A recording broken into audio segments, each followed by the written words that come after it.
ఓం నమ శివాయ. ఓం నమో నారాయణాయ. ఓం శ్రీ స్వర్ణాకర్షణ కాళభైరవాయ నమో నమః. ఓం శ్రీ నరదృష్టి నివారణ కాళభైరవాయ నమో నమః.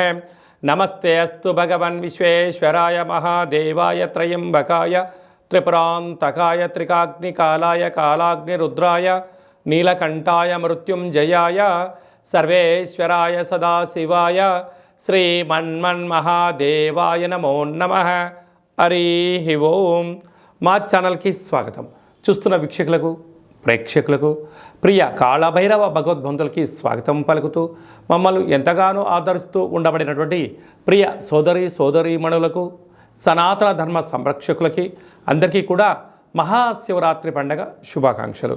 మహాదేవుడి యొక్క ఆశీస్సులు అందరిపైన ఉండాలని, అందరినీ చల్లగా ఆశీర్వదించాలని, నిండు నూరేళ్ల ఆయురారోగ్యాలకు అందరికీ ప్రసాదించాలని, జాతక చక్రంలో ఉండబడిన గ్రహ గమనాలు దోషాలు తొలగిపోయి ఎవరైతే ఏదైతే కోరుకుంటున్నారో అన్నింటా విజయాన్ని సాధించేటువంటి ఆశీర్వచనాన్ని భగవంతుడు అందరికీ ప్రసాదించాలని మనసారా కోరుకుందాం.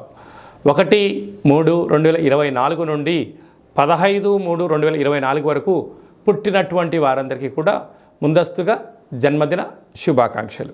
గతంలో వివాహం చేసుకున్న వారికి వివాహ వార్షికోత్సవ శుభాకాంక్షలు. ద్వాదశ రాశుల్లో గ్రహ గమనాల్ని ఒకసారి వీక్షింపచేద్దాం. మేషరాశిలో గురు సంచార స్థితి, కన్యరాశిలో కేతు సంచార స్థితి, మకర రాశిలో కుజుడు మరియు శుక్ర సంచార స్థితి, కుంభరాశిలో రవి బుధాదిత్య రాజయోగము మరియు శనేశ్వర స్వామివారి యొక్క సంచార స్థితి. ఏడాది తర్వాత రవి భగవానుడు కుంభరాశిలో సంచారము, 30 సంవత్సరాల తర్వాత శని భగవాని చేత రవి తన స్వక్షేత్రమైనటువంటి శని భగవాన్తో కలిసి సంచారం చేయడము ఇది ఒక యోగదాయకం అని చెప్పి గమనించగలగాలి.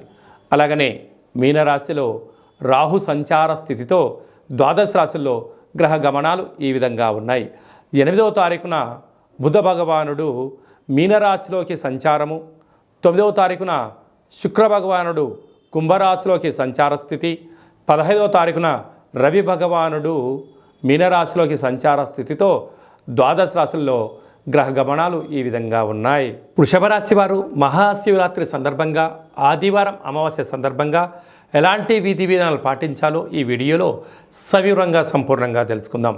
వృషభ రాశిలో ఏ నక్షత్రాలు వస్తానగా కృతికా నక్షత్రంలోని 2, 3, 4 పాదాలు, రోహిణి నక్షత్రంలోని 4 పాదాలు, మృగశిర నక్షత్రంలోని 1, 2 పాదాలను కలిపితే వృషభ రాశి. అలాగే చాలా మందికి పుట్టినటువంటి కాల సమయంలో డేటా ఆఫ్ బర్త్లు లేనటువంటి కారణం వలన పేరు యొక్క మొదటి అక్షరాన్ని అనుసరిస్తూ ఆ రాశిని తెలుసుకునే ప్రయత్నం చేద్దాం. ఈ, ఉ, ఏ, ఓ, వా, వి, ఉ, వే, ఓ అక్షరాల వారందరూ వృషభ రాశి జాతకులే. వృషభ రాశి యొక్క అధిపతి శుక్రుడు.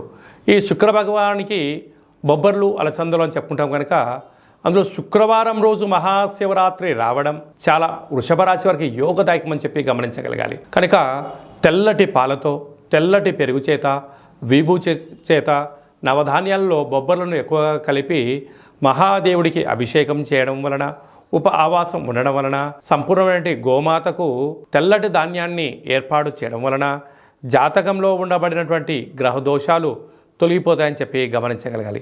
పంచమ స్థానంలో ఉండబడిన కేతువు, భాగ్యంలో ఉండబడిన కుజ శుక్ర సంచార స్థితి, రాజ్యస్థానంలో ఉండబడిన రవి బుధ శని సంచార స్థితి, లాభస్థానంలో రాహు, వ్యయంలో గురు సంచార స్థితి ఉండబడినప్పుడు స్వల్పమైనటువంటి ఆటంకాలు, ఇబ్బందులని అధిగమించే ప్రయత్నం చేయడం జరుగుతుంది. అలాగనే ఆదివారం అమావాస్య రోజున తెల్లటి పుష్పాల చేత కాళభైరవుడికి రుద్రాభిషేకము, తెల్లటి వస్త్రాలని ఏర్పాటు చేయడము, పెరుగన్నాన్ని నైవేద్యంగా ఏర్పాటు చేయడం వలన విద్యలో, ఉద్యోగాల్లో, వ్యాపార, రాజకీయ, సేవా రంగాలలో శత్రువులు అనేటువంటి వారు లేకుండా సర్వత్రా విజయం మీ సొంతమవుతుందని చెప్పి గమనించాలి.